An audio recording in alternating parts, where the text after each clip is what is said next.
Mohamed Achille, bonsoir. Bonsoir.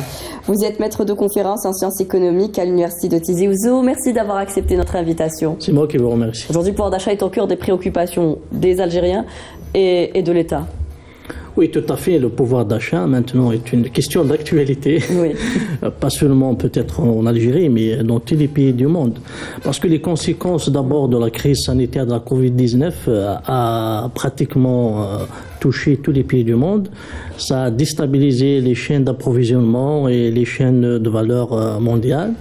Ça a créé également des pénuries et des tensions sur les produits de première nécessité et des surcoûts, surtout de la logistique. Toutes ces données, rajoutons à cela la politique de création monétaire massive entamée par les pays développés, les États-Unis, les pays de l'Union européenne.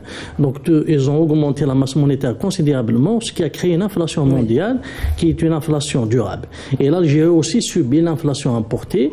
Donc, le pouvoir d'achat, il est au centre, il est impacté. Et l'État algérien, effectivement, comme on vient de l'écouter, a entamé quand même des mesures progressivement assez intéressantes quand même pour, c'est-à-dire pour amortir un peu, amortir un peu les effets de cette inflation mondiale, parce que nous dépendons quand même des importations pour certains produits de première nécessité. Mais aussi, il ne faut pas oublier que l'inflation, c'est une inflation des coûts, c'est-à-dire y compris les entreprises locales qui importent leurs intrants, donc subissent cette inflation. Donc ça se répercute également sur les prix de vente. Donc c'est une inflation qui peut même durer dans le temps. Elle est structurelle, c'est pas une inflation conjoncturelle. Donc l'État, il a fait un effort effectivement, on vient de l'écouter, pour pouvoir justement, c'est-à-dire... Il y a une meilleure résilience, on va dire, que chez le citoyen algérien. L'Algérie, heureusement, qu'il a des capacités de résilience financière. On a des réserves de change encore, on a un peu...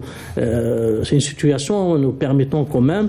de puiser encore... de puiser dans les réserves de change, au moins pour assurer des importations, mais aussi même de monétiser certains déficits budgétaires. Quoique les économistes ne sont pas assez d'accord sur cette question de monétisation récurrente des déficits budgétaires, mais les questions sociales aussi sont prioritaires. C'est un État social, donc il y a cet engagement toujours. La classe moyenne est le moteur de l'appareil productif, il est essentiel de la sauver aujourd'hui. Oui, justement, une économie prospère est une économie qui est basée sur la classe moyenne et sur la PME.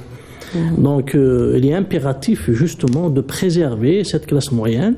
Il est maintenant, c'est-à-dire, on remarque qu'il y a une certaine dégradation du niveau de vie de la classe moyenne, parce que l'inflation est cumulative. Depuis des années, il y a eu de la dévaluation relative du dinar, donc la montée de l'inflation. Et ça n'a pas été accompagné par un processus aussi d'augmentation de salaire. Donc, ceci dit que l'inflation a laminé en quelque sorte les revenus de cette classe moyenne. Et la classe moyenne, elle est impérative même pour un système économique, macroéconomique, qui est basé sur ce qu'on appelle le multiplicateur de la croissance, c'est-à-dire la production locale, la consommation locale, une consommation de masse, une production de masse, bien sûr dans un cercle qui ne sert pas à l'importation ou les produits étrangers. Donc ça, il faut préserver justement ce système-là.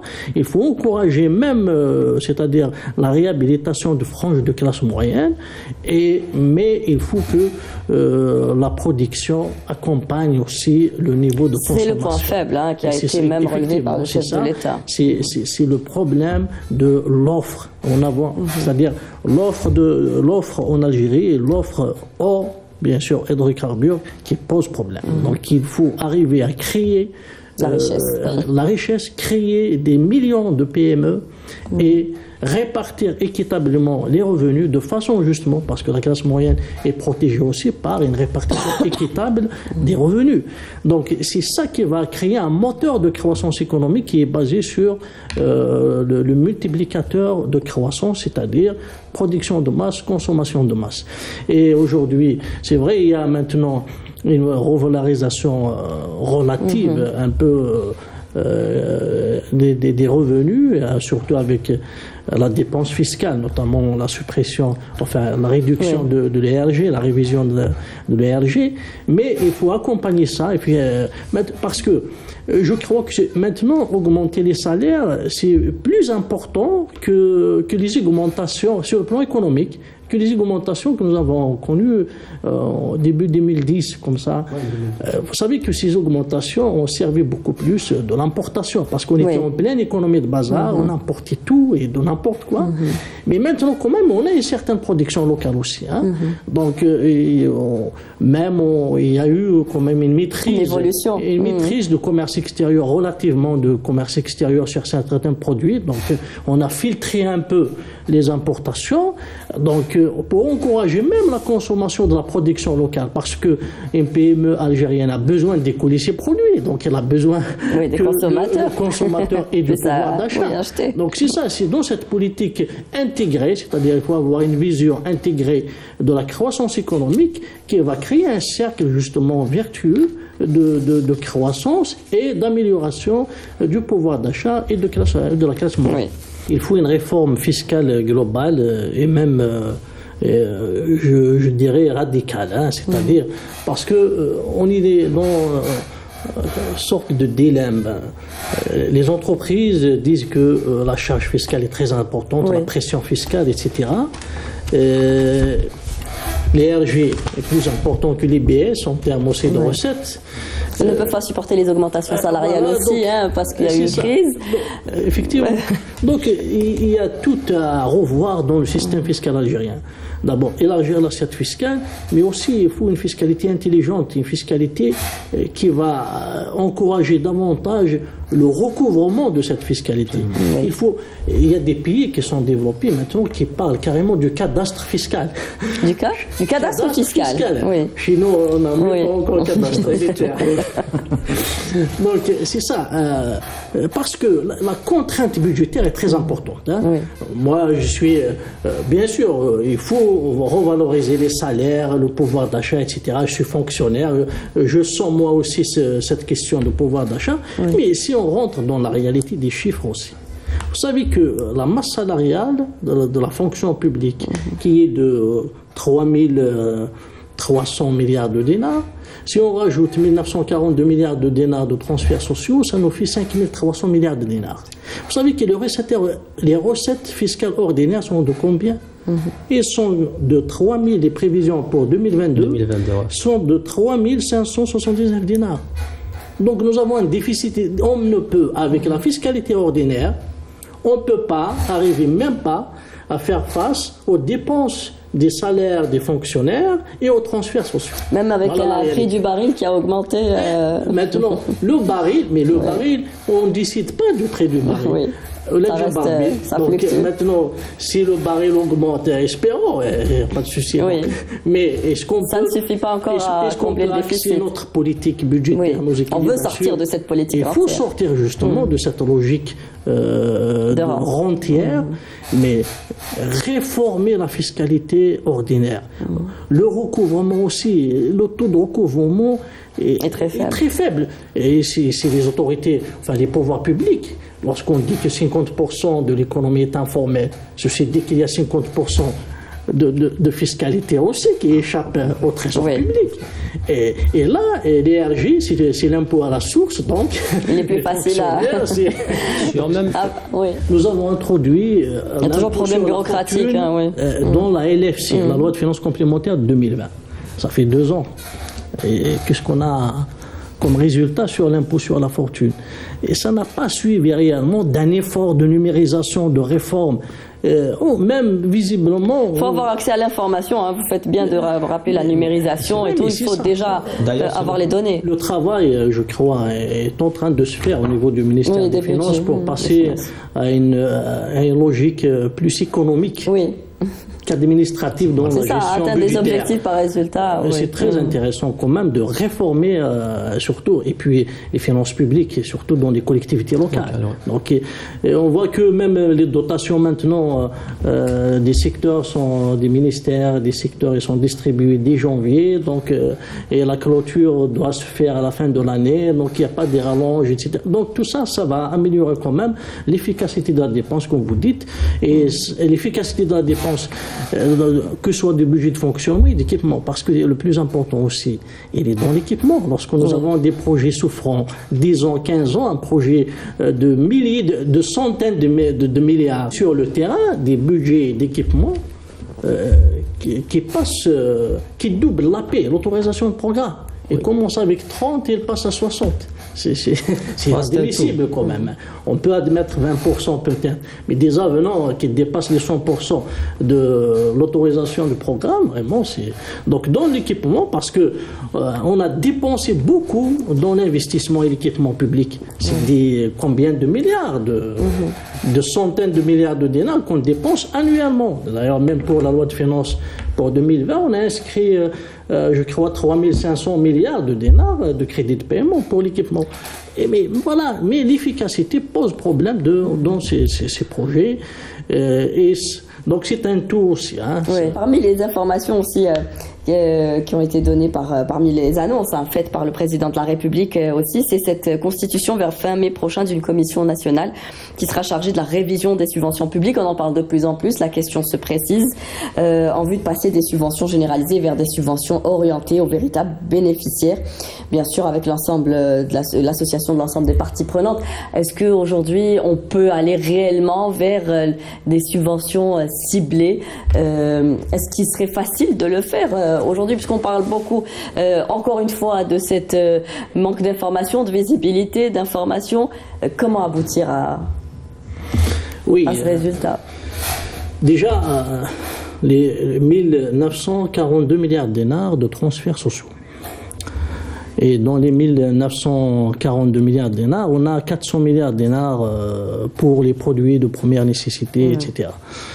On a bien sûr, il y a des transferts sociaux qu'on comptabilise dans l'éducation, la santé, l'énergie surtout, l'habitat, oui. Donc énormément. Et puis il ne faut pas oublier qu'on a une dépense fiscale d'équivalent de 1600 milliards de dinars. Les avantages fiscaux qu'on donne, et ça c'est la déclaration des pouvoirs publics récemment aussi. Hein. Donc il faut restructurer ces avantages qu'on donne aussi dans le cadre de l'investissement. Ou bien les dépenses en capital dans le budget de l'État. On dépense, c'est-à-dire il y a des dépenses en capital, les bonifications de taux d'intérêt, les avantages, les dépenses fiscales, c'est-à-dire les avantages fiscaux qu'on donnait à certaines activités, ça coûte 1600 milliards de dinars aussi. Hein, c'est énorme. Maintenant, pour les subventions, il faut passer effectivement progressivement vers le système de transfert monétaire.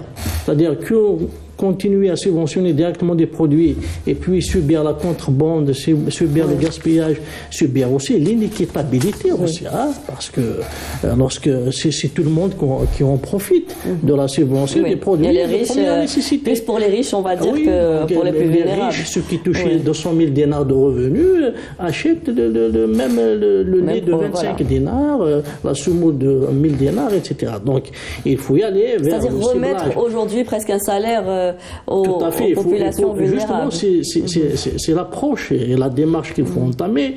Donc, progressivement, bien sûr, parce que c'est un peu délicat. Et ça prend du temps. Il faut que l'outil statistique, la numérisation accompagne. Il faut aussi ce qu'on appelle, c'est-à-dire des stabilisateurs sociaux. Donc, il faut créer en parallèle des stabilisateurs sociaux sur le plan social, c'est-à-dire pour pouvoir compenser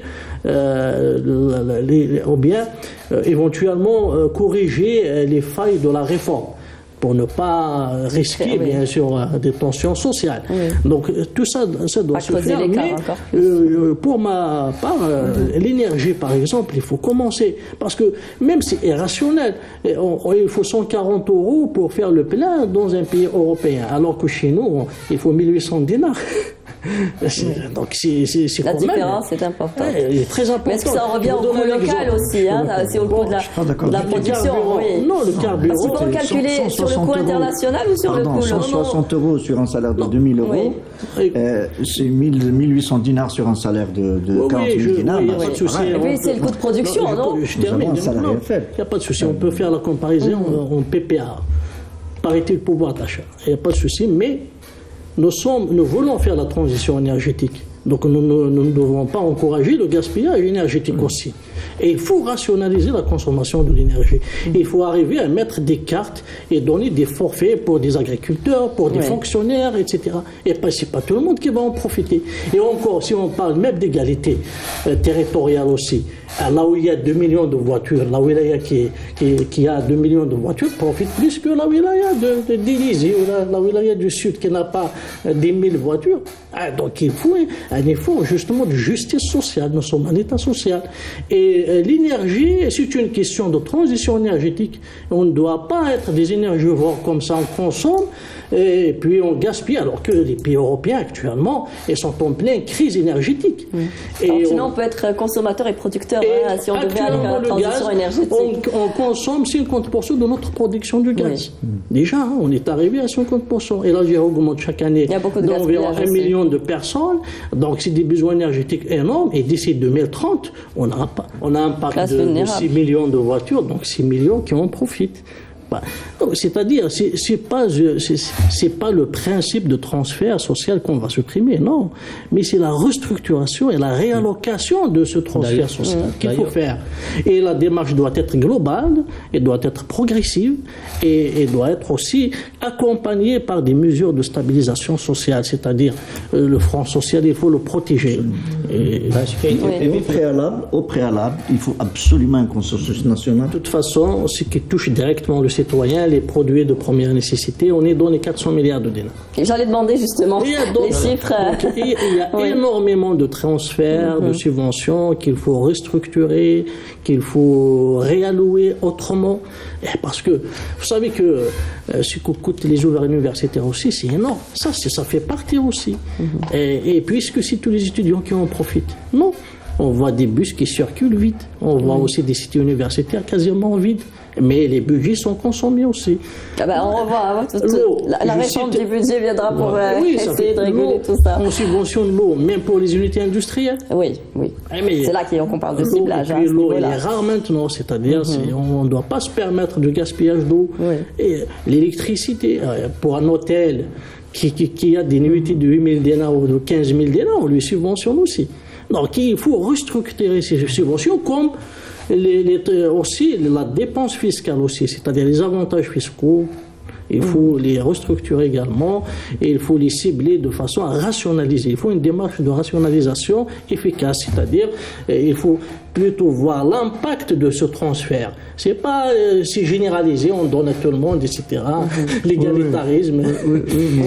Moi, du coup, on n'est pas égalitaire si on donne à tout le monde. Je suis socialiste, je suis de gauche. Non, on parle de protéger les classes les plus vulnérables, les classes moyennes. Je parle de la rationalité économique et il faut revenir à la rationalité économique parce que l'économie rentière et l'abondance à un certain moment de la manne financière nous a fait oublier carrément l'esprit de compter carrément. On compte pas, on dépense sans compter dans le budget de l'État. Il y a aussi l'importance de la préservation de l'emploi, de la lutte contre le chômage et par là il faut aussi de la création de richesses. Il y a eu ces différents projets d'investissement qui ont bénéficié d'une levée des obstacles et dont le nombre a atteint les 854 sur les 915 projets, soit 15 nouveaux projets supplémentaires enregistrés. Ça a été donné lors de ce dernier Conseil des ministres. Donc il y a une nécessité de poursuivre la lutte contre le... Ça va permettre aussi de créer de l'emploi.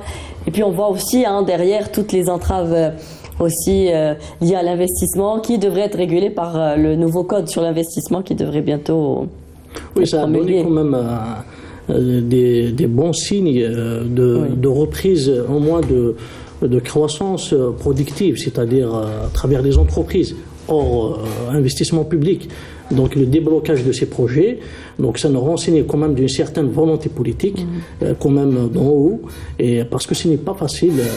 des projets bloqués pendant des années, 5 ans, 10 ans, et on les débloque avec des autorisations spéciales. Donc cela, ça a été un appui quand même, c'est une volonté politique, et ça a donné quand même de l'impact très positif. Donc on peut déjà ces 33 000 postes d'emploi directs créés, donc on va y arriver jusqu'à 50 000 avec le déblocage de tous les projets. Et ça, donc ça, c'est une fiscalité aussi, c'est une dynamique économique, c'est de l'emploi. Donc c'est ça, il faut libérer l'acte d'investir. Et surtout ça, hein, parce que si nous voulons même... C'est d'ailleurs pourquoi le code de l'investissement est très attendu. Hein. Il devrait être normalement annoncé pour très bientôt. L'approche qu'il faut adopter, rester bien sûr inflexible par rapport à la question sociale. Nous sommes un État social, c'est un acquis des novembristes. Mais il faut qu'il y ait de l'équité dans la distribution de ces transferts. Que de rajouter de l'eau dans le lait et le distribuer à tout le monde, je voudrais que du lait de qualité pour ceux qui le méritent, pas pour tout le monde, y compris les riches. D'autant plus que les années de l'économie de bazar a créé une certaine concentration de richesse au profit d'une certaine catégorie. Donc il y a un fossé qui se creuse encore entre la classe moyenne et la classe, enfin je dirais pas les classes, on va pas, donc les pauvres et les riches. Donc il faut qu'il y ait de justice sociale. Et cette justice sociale ne peut pas se faire sans ciblage, ils sont passés à des mécanismes techniques. Ils sont passés aussi à des transferts monétaires ciblés, les allocations familiales, des compléments alimentaires, des distributions de cartes. Covid, aux États-Unis d'Amérique, c'est la monnaie hélicoptère. Ils ont distribué même de l'argent aussi, mais de l'argent aux citoyens. C'est ça. Donc il faut y aller vers des transferts. $1000 pour tout le monde, hein, donc il n'y avait pas de. Non, mais pour vous dire qu'il faut y aller vers des transferts monétaires. On ne subventionne pas le lait, la poudre. En plus, la poudre de lait qu'on subventionne, celle qui est importée. Alors qu'il faut subventionner la vache. Il faut penser vraiment à augmenter la production nationale. C'est sa mission, mais il ne faut pas perdre de vue la contrainte budgétaire. Il ne faut pas compter trop sur le pétrole. L'Europe maintenant, l'Occident va accélérer sa transition énergétique. Donc, c'est vrai que le gaz sera toujours coté d'ici une dizaine d'années, mais la transition énergétique qui va être accélérée en Europe va faire baisser énormément les prix du pétrole. Donc il ne faut pas y compter, il faut maintenant, c'est-à-dire travailler pour des mesures d'ajustement budgétaire pour pouvoir créer des effets, des indicateurs permettant une croissance économique et s'inscrire dans cet affranchissement complet de la rente pétrolière. Merci à vous tous de nous avoir prêté attention. Au revoir et à très bientôt.